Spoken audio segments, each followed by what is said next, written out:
இது சுத்தாரு செய்யறா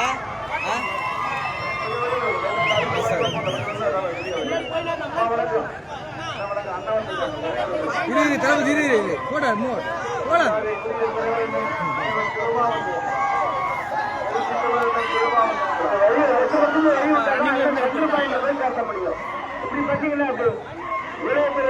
மக்களை தடுத்து தலைவர் எல்லாரும் பார்த்து பேசுறதுல போங்க இந்த 3 பாயிண்ட் பேசுங்க போங்க வேகமா போங்க பேசு வேகமா வெடியெல்லாம் இருக்குங்க நமது சுண்ணாம் வெளியே இருக்குங்க நமது சுண்ணாம் வெற்றியின் சுண்ணாம் நமது சுண்ணாம் வெற்றியின் சுண்ணாம்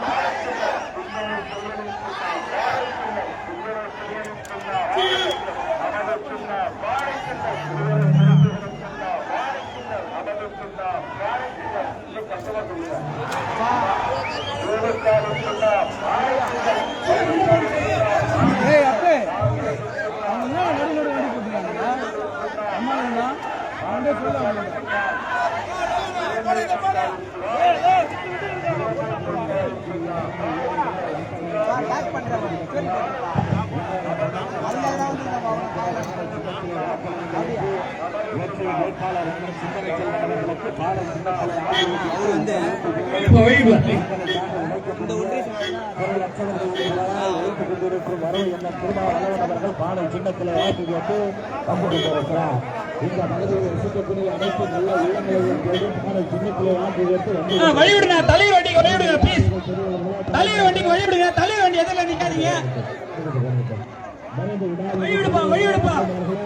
உங்களது பொன்னான வாக்குடை உத்தார வாக்குடை மணியான வாக்குடை பாடல் சின்னத்தில் வாக்களியுங்கள் என்று எங்கள் வீட்டுக்குள்ளே உங்களில் ஒருவர் உங்களுக்காக உழைக்கக்கூடிய அருமை அண்ணன் எழுச்சி தமிழர் அண்ணன் திருவா வளவன் அவர்கள் பாடல் சின்னத்தில் ஆதரவு பெற்று வந்து கொண்டிருக்கிறார். வெற்றியின் சின்னமான பாடல் சின்னத்தில் வாக்களியுங்கள். ஏழை மக்களின் சின்னமான பாடல் சின்னத்தில் வாக்களியுங்கள். வியாபார பெருங்குடி மக்களின் சின்னமான பாடல் சின்னத்தில் வாக்களியுங்கள். வர்த்தக சந்தைகளின் சின்னமான பாடல் சின்னத்தில் வாக்களியுங்கள் என்று உங்களது மற்றொரு வந்து கொண்டிருக்கிறார்.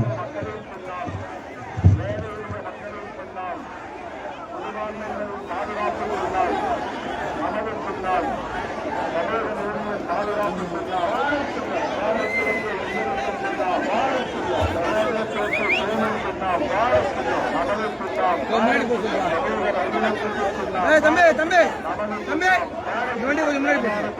இந்த வண்டி கொஞ்சம் முன்னாடி போ.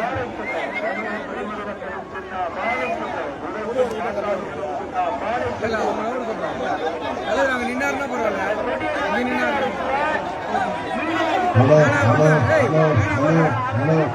ஓட்டுறேன் சொல்லு வந்து கேக்குமா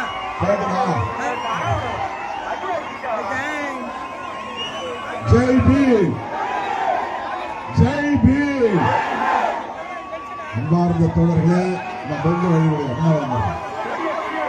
கொஞ்சம் முன்னாடி போங்க. ஆம்புலன்ஸ் ஆம்புலன்ஸ் செய்யுங்க.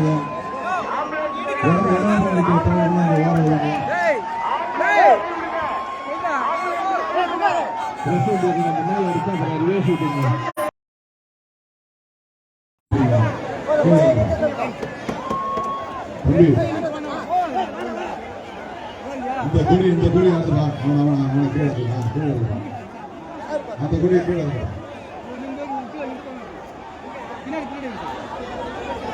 அப்படியே நிற்கலாமா? சரி, கொடிய கீழே இருக்குமா? எத்தனை நேரமா சொல்லுங்க? யாரியா எத்தனை முறை சொல்றேன்? கொஞ்ச நேரம் கீழே இறக்க முடியும். கொஞ்ச நேரம் கீழே இறக்க முடியும். கீழே சாய்க்க வேண்டாம், அப்படியே கீழே இறக்க முடியும்.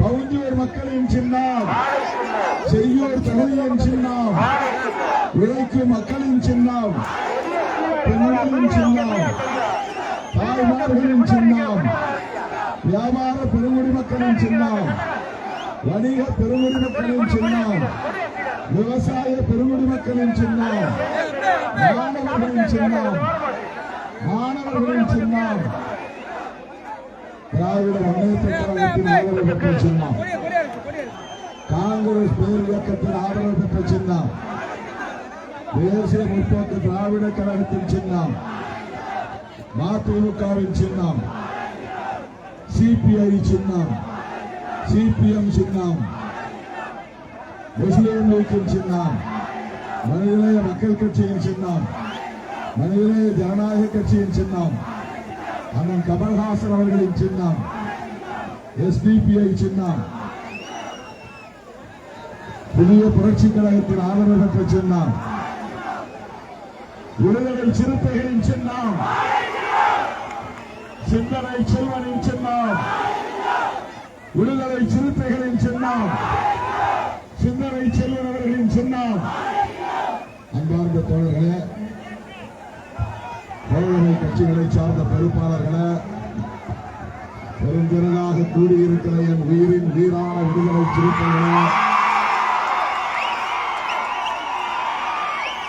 உங்கள் அனைவருக்கும் என்னுடைய பணிவார்ந்த வணக்கத்தை தெரிவித்துக் கொள்கிறேன்.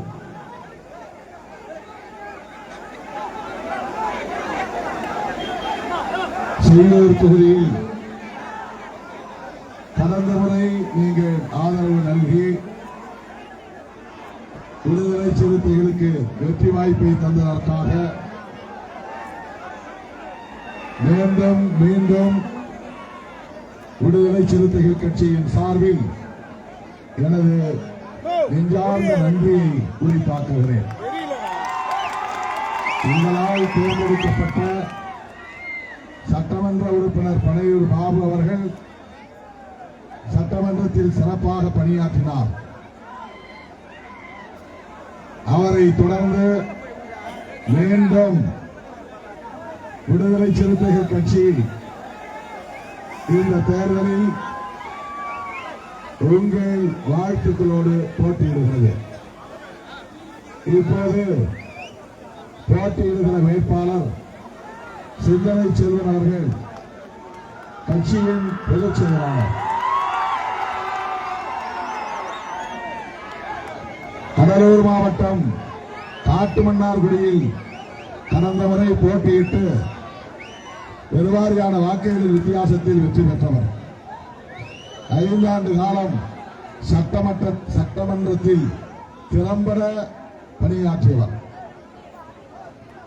சட்டமன்றத்தில் அவர் ஆற்றிய பணிகளை தமிழ்நாடு முதலமைச்சரும் நமது கூட்டணியின் தலைவருமான அண்ணன் ஒத்துழையாளர் கருணாநிதி ஸ்டாலின் அவர்கள்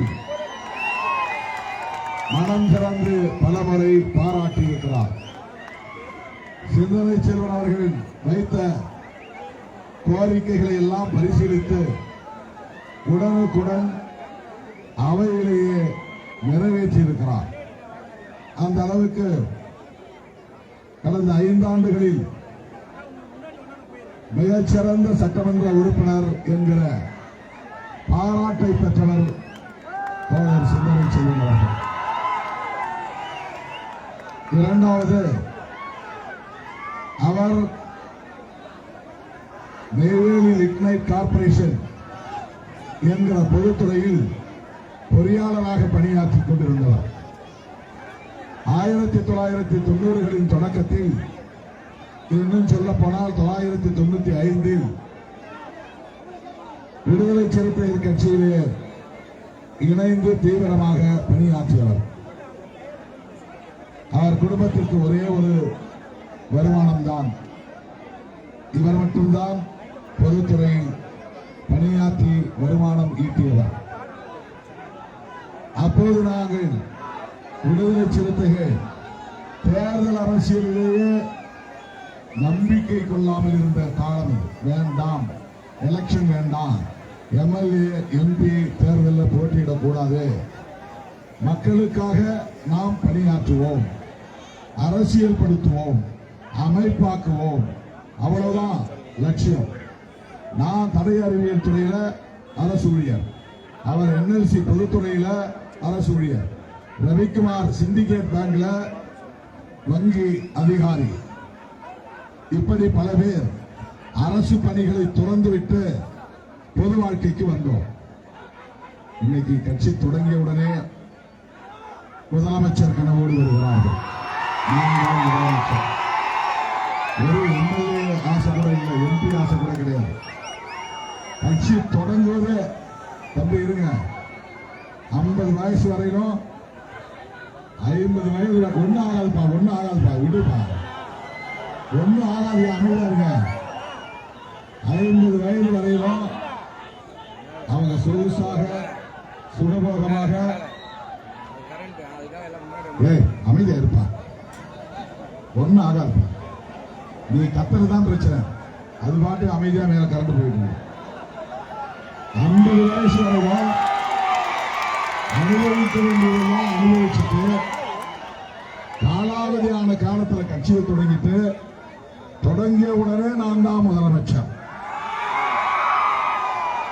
அவர்களுக்கும் இருக்கிற பதவியை விட்டுட்டு அரசாங்க பணியை விட்டுட்டு வருமானத்தை இழந்துவிட்டு எந்த எதிர்பார்ப்பும் இல்லாமல் தேர்தல் அரசியலே வேண்டாம் என்று முடிவெடுத்துவிட்டு பொது வாழ்க்கைக்கு வந்தவர்கள் திருமாவளவன் சிந்தனை செய்கின்றனர்.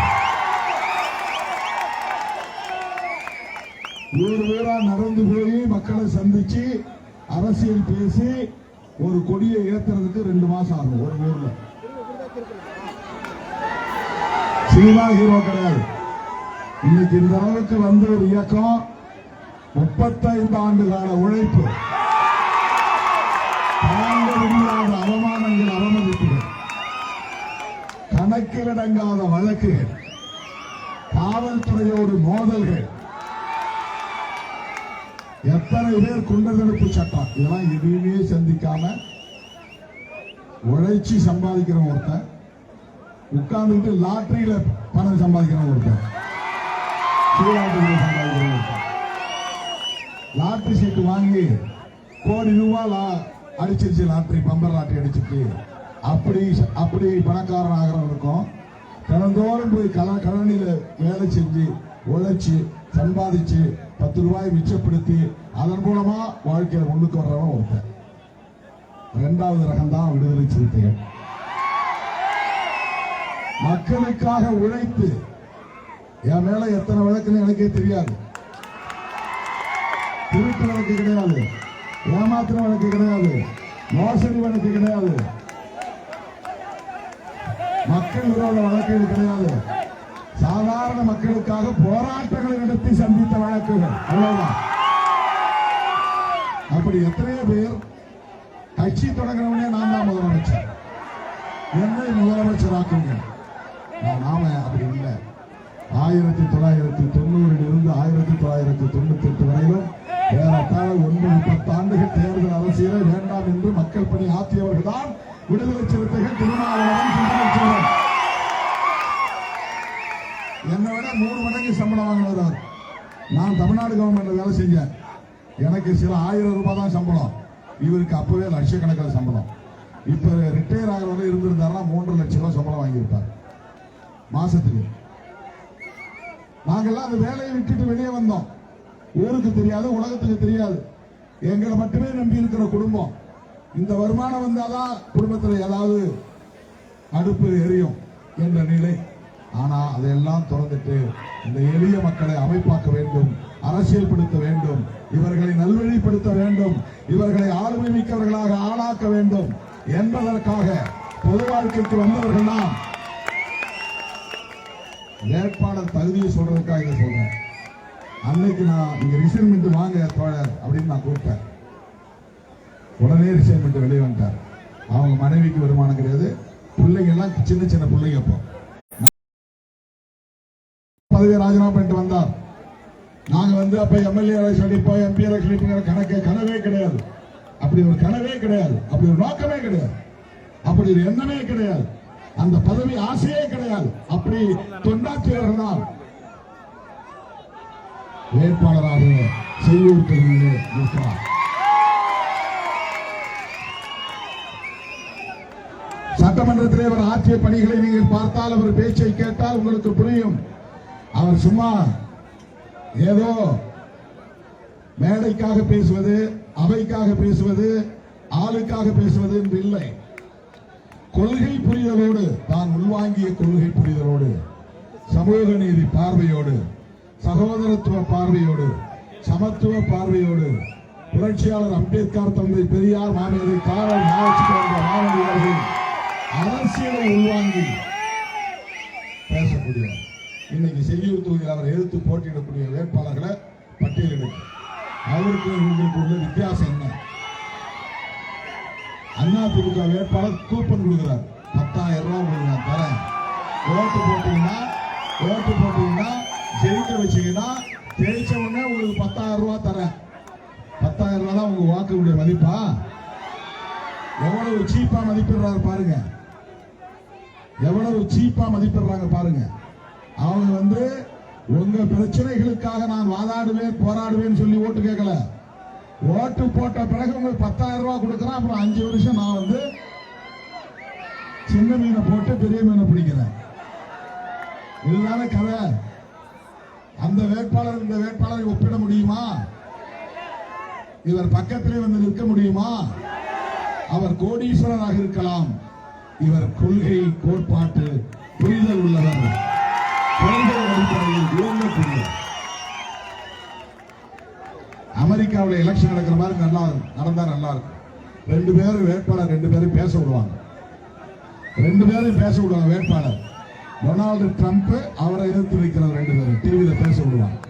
அவங்க நாலேஜ் எப்படி இருக்கு, அவங்க விஷன் எப்படி இருக்குன்னு பார்த்துதான் மக்கள் ஓட்டு போடுவாங்க. அந்த மாதிரி செய்யூர் தொகுதியில் போட்டியிடக்கூடிய வேட்பாளர்களை பேச விட்டு பார்ப்போம்.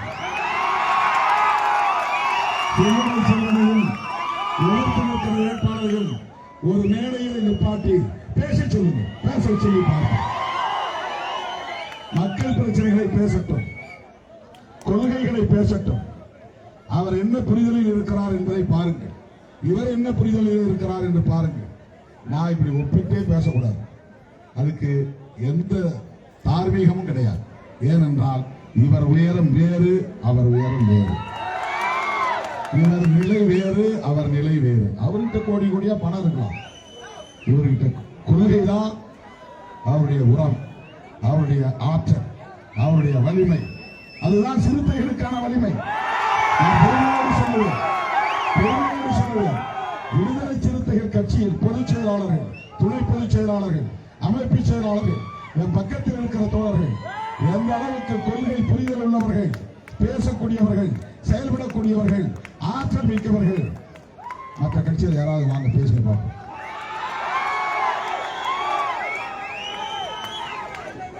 மிகவும் தகுதி வாய்ந்த, தரம் வாய்ந்த ஒரு வேட்பாளர் செய்யூர் தொகுதிக்கு கிடைத்திருக்கிறார். அவர் காட்டுமன்னார்குடியில் நின்னார்னா நாமினேஷன் ஃபைல் பண்ணிட்டு வீட்டில் போய் படுத்து தூங்கலாம். எலெக்ஷன் அன்னைக்கு ஓட்டு போடுற அன்னைக்கு போய் பார்த்தா போதும், அவர் ஜெயிச்சிருப்பார். ரொம்ப ஈஸி. ஆனா நீங்க செய்யூருக்கு வாங்க, நீங்க பொதுச் செயலாளர், தமிழ்நாட்டில் எந்த மூலையில் வேணாலும் நீங்க போட்டி போடணும். அதனால செய்யூருக்கு செய்யூர் மக்களை சந்தியுங்கள், செய்யூர் மக்களுக்காக போராடுங்கள், வாழாடுங்கள், செய்யூரிலேயே குடியிருங்கள் சொல்லியிருக்கிறார். அவர் ஜெயிச்சது பிறகு நானாவது ஊரா சுத்துறேன், டெல்லிக்கு போறேன், அண்டை மாநிலங்கள் போறேன், அது இது பண்றேன், வர்றதுக்கு கஷ்டமா இருக்கும். ஆனா அவர் கட்டாயமாக செய்யூரிலே தங்கி இருந்து உங்களை நாள்தோறும் சந்திக்கிற சட்டமன்ற உறுப்பினராக இருப்பார். நீங்கள் தேட வேண்டிய நிலையில் இருக்க மாட்டார். உங்களை தேடி பார்க்கிற ஒரு சட்டமன்ற உறுப்பினராக இருப்பார். காட்டுமன்னார்குடியில இந்த 5 வருஷத்துல பெரும்பாலான நேரங்கள்ல நான் தொலைபேசியில பேசுறப்பெல்லாம் அவர் தொழிலில் தான் இருப்பார், தொழிலில் தான் இருந்திருக்கிறார். செய்யூர் மக்களுக்கு நான் வாக்களிக்கிறேன், வாக்குறுதி தருகிறேன். தோழர் சிந்தனை செல்வன் அவர்கள் செய்யூரிலேயே தங்கியிருந்து உங்கள் பிள்ளையாக தங்கியிருந்து பணியாற்றுவார். நம்பர் 1 மிகச்சிறந்த வேட்பாளர் என்பதற்காகவே நீங்கள் இதற்கு வாக்களிக்க வேண்டும். நம்பர் 2 இரண்டாவது நாம் இடம்பெற்றிருக்கிற கூட்டணி மதசார்பற்ற கூட்டணி, மதசார்பற்ற முற்போக்கு கூட்டணி. அதன் தலைவர் முத்துவேல் கருணாநிதி ஸ்டாலின் அவர்களின் சாதனைகள் தொடர வேண்டும். என்னென்ன சாதனைகள்? ஒரு 4-5 சொல்றேன். மகளிர் விடியல் பயணம் இந்தியாவில் எந்த மாநிலத்திலும் இல்லை, நீங்க தான் அறிமுகப்படுத்தினார். மகளிர் உரிமை தொகை மாதம் 1000, 12 மாதங்களுக்கு 12,000, 5 வருடங்களுக்கு மொத்தம் 60,000 ரூபாய். 1.25 கோடி பெண்கள் அரசாங்கத்திடமிருந்து உரிமை தொகை பெற்றார்கள். அதை இப்ப அப்படியே 2 மடங்கா உயர்த்த போறார், 2,000 ரூபாயா தர போறார். மீண்டும் ஆட்சிக்கு வந்தார். அந்த மகளிர் உரிமை தொகை திட்டம் 2,000ஆக உயர்ந்திட நான் முதல்வன் திட்டம், தமிழ் புதல்வன் திட்டம், புதுமை பெண் திட்டம், இதெல்லாம் தமிழ்நாட்டில் முதலமைச்சர் ஸ்டாலின் அவர்கள் தான் அறிமுகப்படுத்தியிருக்கிறார். வேற எங்க கிடையாது. பள்ளி பிள்ளைகளுக்கு, பெண் பிள்ளைகளுக்கு, ஆண் பிள்ளைகளுக்கு ஊக்கம் தருகிற தொகை. அது மட்டும் இல்லாமல் நான் முதல்வன் திட்டத்தில் அவருடைய ஆளுமையை வளர்ப்பதற்கான திட்டம், தொலைநோக்கு பார்வையோடு, அறிவியல் பார்வையோடு அறிமுகப்படுத்தப்பட்ட திட்டங்கள். இன்னைக்கு அது தெரியாது. 10 வருஷத்துக்கு பின்னால பார்த்தா மிகச்சிறந்த இளைய தலைமுறை உருவாகி இருப்பார்கள், ஆகச்சிறந்த இளைய தலைமுறையினர் உருவாகி இருப்பார்கள். வெறுமனே நான் ஃப்ரிட்ஜ் தரேன், நான் பைக்கு தரேன் அப்படின்னு மக்களை மயக்குகிற திட்டம் இல்ல. தமிழ்நாட்டு இளைஞர்கள் எதிர்காலத்தில் ஆற்றல் மிக்கவர்களாக இருக்க வேண்டும் என்பதற்கான திட்டங்கள் நான் முதல்வன் திட்டம், தமிழ் புதல்வன் திட்டம், புதுமை பெண் திட்டம். மதிய உணவு திட்டம் காமராஜர் காலத்தில் இருந்தது. சத்துணவு திட்டம் எம்ஜிஆர் காலத்தில் வந்தது. முட்டையோடு கூடிய சத்துணவு திட்டம் கலைஞர் காலத்தில் வந்தது. காலை சிற்றுண்டி திட்டம் முத்துவேல் கருணாநிதி ஸ்டாலின் அவர்களின் காலத்தில் வந்தது.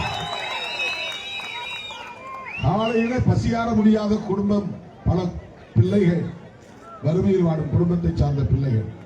பசினா என்னன்னு பல பேருக்கு தெரியாம இருக்கலாம். ஆனா எத்தனையோ குடும்பங்களில் பிள்ளைகள் காலை உணவுக்கு கூட வழி இல்லாமல் வெறுமையத்தோடு பள்ளிக்கு செல்லுகிற நிலை இன்றைக்கும் இருக்கத்தான் செய்கிறது.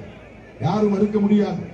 அதனால் வசதி இருந்தாலும் வசதி இல்லாவிட்டாலும் அந்த பிள்ளைகளுக்கு நல்ல உணவு காலையில் பள்ளியிலேயே தர வேண்டும் என்று காலை சிற்றுண்டி திட்டம்.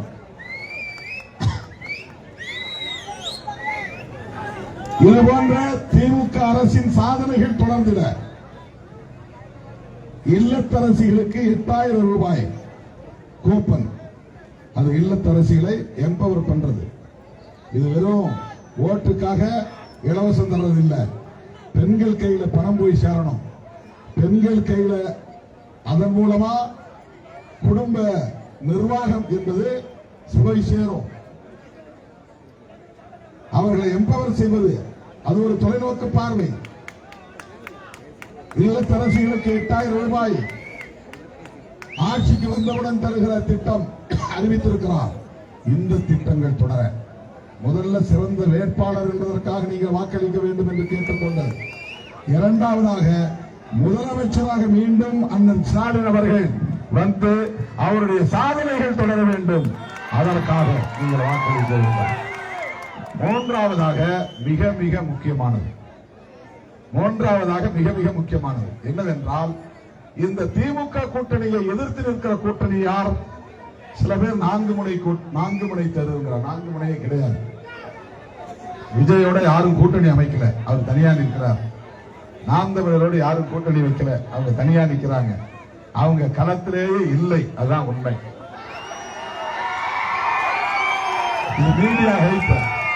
மீடியா ஹைப் என்னன்னா, அவர் போற இடங்கள லட்சக்கணக்கில் மக்கள் வர்றாங்க, அதனால அவர் தான் அடுத்த முதலமைச்சர். இதுக்கு எத்தனையோ பல சான்றுகளை நாம் சொல்ல முடியும். இயக்க கட்டமைப்பே இல்லாமல், அரசியல் நிலைப்பாடுகளே இல்லாமல், வெறுமென சினிமா பாப்புலாரிட்டியை வைத்து கூட்டம் திரட்டி அதனால் ஆட்சி மாற்றத்தை ஏற்படுத்திவிட முடியும் என்பது வெறும் கற்பனை. நடக்கவே நடக்காது. நண்பர் விஜய் பெரம்பூரிலே ஜெயிப்பாரா என்பது சந்தேகம். அது எனக்கு வந்து சந்தேகம் இல்லை, அவருக்கே சந்தேகம் வந்து 1க்கு 2 தொகுதியில போட்டிருக்கிறார். அவருக்கு நம்பிக்கை இருந்தா 2வது தொகுதி போட்டு நாமினேஷன் பண்ணலாமா? திருச்சி கிழக்கிலே நாமினேஷன் பண்றாரு, சென்னை பெரம்பூர்ல நாமினேஷன் ஃபைல் பண்றாரு. ஏன் இந்த மாதிரி ரூரல்ல வந்து நிக்க வேண்டியது தானே? பக்கத்துல திருப்பூர்ல நிக்கலாம் இல்லையா? செங்கல்பட்டுல நிக்கலாம் இல்லையா?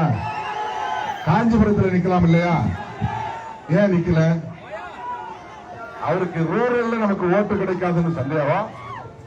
அர்பன்ல சிட்டில நின்னா கூட ஒரு இடத்துல நின்று தோத்து போனா என்ன ஆகும் அப்படிங்கிற பயம் 2 இடத்துல போட்டிருக்கிறார். இந்த 2 இடத்துல எப்படி போட்டிருக்காருன்னா, 2 இடத்துல கிறிஸ்டியன் பாப்புலேஷன் அதிகமா இருக்கான். அவர் ஜோசப் விஜய். அதனால பெரம்பூர்ல இருக்கிற கிறிஸ்தவ மக்கள் ஓட்டு போடுவாங்க, திருச்சி கிழக்கில் இருக்கிற கிறிஸ்தவ மக்கள் அப்படியே மாசா ஓட்டு போடுவாங்க. இதுதான் அவருக்கு உண்மையிலேயே நம்பிக்கை இருந்தால் தமிழ்நாட்டில் எந்த மூலையில வேணாலும் போய் நிற்கணும். அவருக்கே சந்தேகம், எனக்கு சந்தேகம் இல்லை, அவருக்கே சந்தேகம். ஆனா மீடியா என்ன சொல்றா, எல்லா மீடியாவும் வரிஞ்சு கட்டிக்கிட்டு அவர் போற இடமெல்லாம் அப்படியே பயங்கரமா திரளுது, லட்சக்கணக்கில் திரள்றாங்க. ஆட்சி மாற்றம் உறுதி, அவர் 25% மேல வாங்க போறாரு, 30% மேல வாங்க போறாரு. எம்ஜிஆர் மாதிரி இன்னொரு நடிகர் வர முடியுமா? எம்ஜிஆர் அந்த காலத்துல. ஆனா இன்னைக்கு தமிழ்நாட்டில் ஒவ்வொரு வாக்காளரும் அரசியல் விழிப்புணர்வு உள்ளவனாக மாறி இருக்கிறார். கொஞ்சம் பேர் சினிமா பாப்புலாரிட்டியில பயங்கரம் இருக்கலாம். ஆனா இப்ப நான் பேசுறேன் அப்படின்னா என் பேச்சுல என்ன உண்மை இருக்குங்கிறத கேட்கிற ஒவ்வொருவராலும் புரிந்து கொள்ள முடியும். சும்மா யாரும் கிடையாது. நான் மனம் திறந்து பேசுறேனா, வெறும் உதட்டளவில் பேசுகிறேனா, அதை மக்களால் புரிந்து கொள்ள முடியும். கேட்கிறவங்க எல்லாம் வந்து இழிச்சவாயர்கள் கிடையாது. அதனால் சினிமா பாப்புலாரிட்டியை வச்சு தமிழ்நாட்டுக்குள்ள ஒரு ஆட்சி மாற்றத்தை ஏற்படுத்தி விட முடியும் அப்படின்னு நினைக்கிறாங்க. கிடையாது.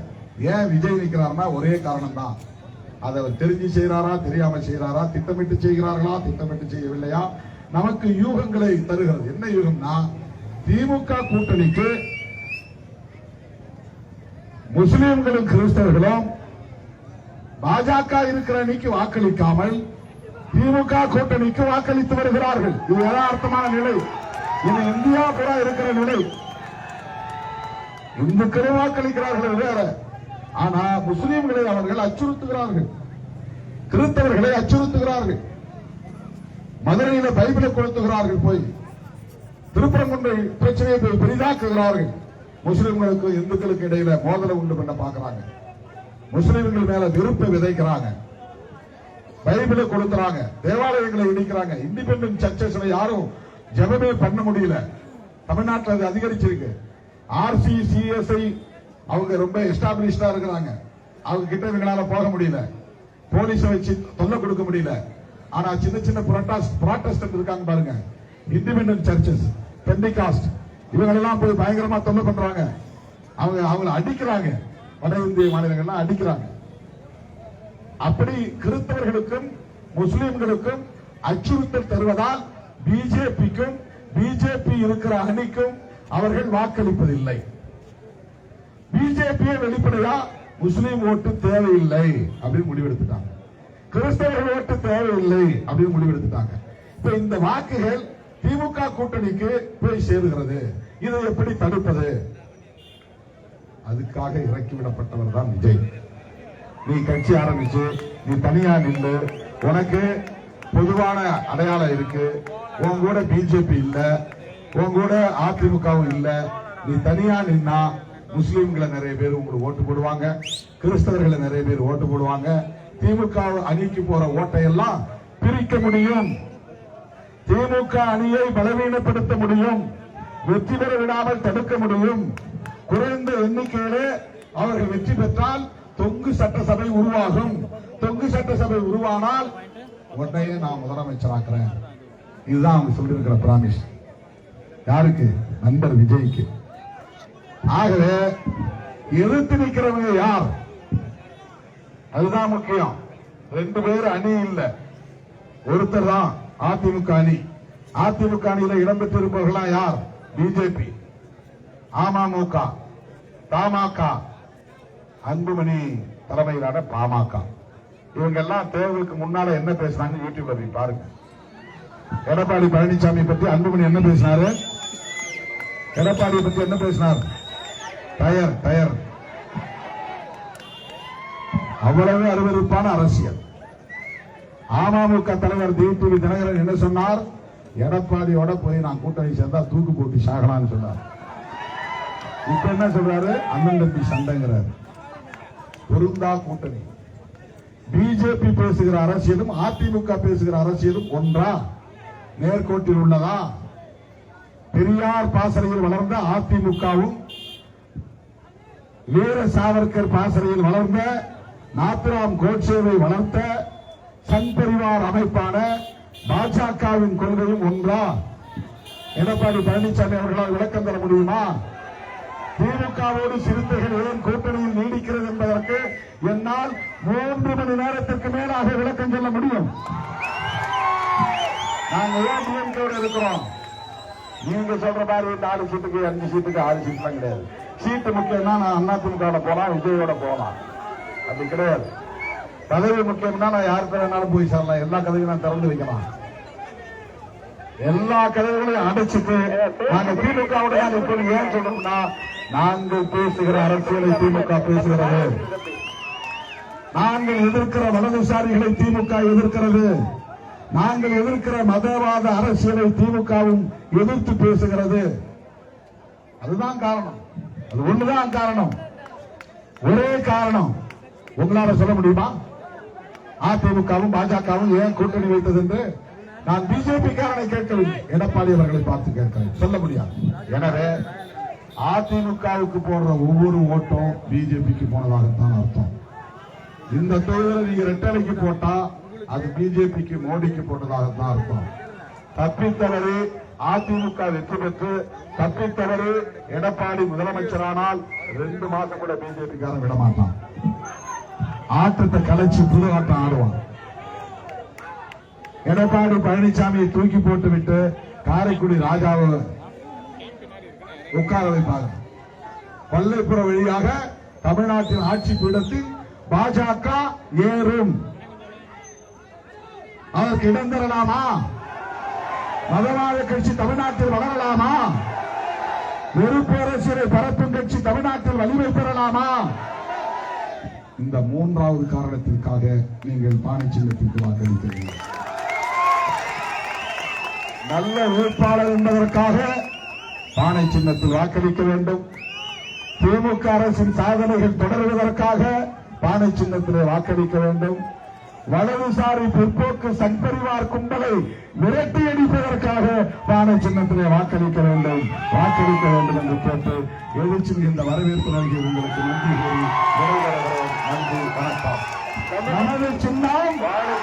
நமது சின்னம் பவுஞ்சூர் வட்டாரத்தை சார்ந்த மக்களின் சின்னம், செய்யூர் தொகுதி மக்களின் சின்னம், திமுக கூட்டணியின் சின்னம், மதசார்பற்ற முற்போக்கு கூட்டணியின் சின்னம், விடுதலை சிறுத்தைகளின் சின்னம், சிந்தனை செல்வனின் சின்னம். அருமை தோழர் செயலாளர் அன்பு சகோதரர் கார்த்திக்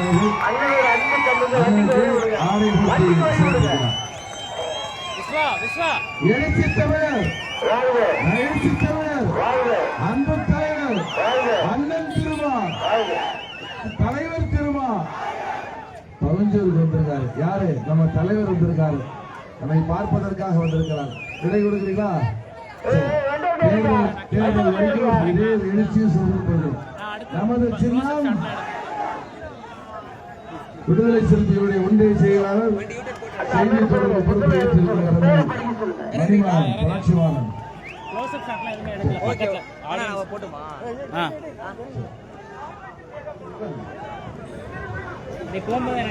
பேராசிரியர் கு சாந்தரூபன் திருமதி கனிமொழி இவர்களின் மகனுக்கு எழில் நிலவன் என பெயர் சூட்டி வாழ்த்துகிறேன்.